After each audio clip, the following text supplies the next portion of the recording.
அரை தோசை மாவில் சேர்க்குறதெல்லாம் என்னென்னு பார்த்துக்கலாம் வாங்க. பச்சை மிளகாய், கருவேப்பிலை, வெங்காயம், அடுத்தது சோம்பு ஆட் பண்ணிக்கோங்க. அடுத்தது மஞ்சத்தூள் ஆட் பண்ணிக்கோங்க. அதுக்கு அடுத்தது உப்பு ஆட் பண்ணிக்கோங்க.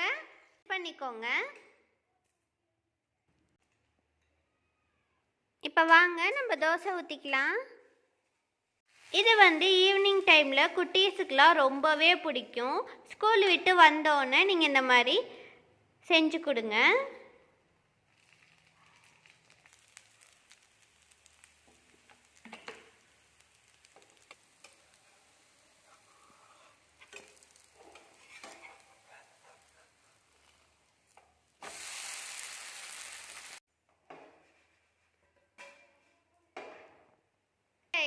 வாங்க நம்ம இலையில போட்டுக்கலாம்.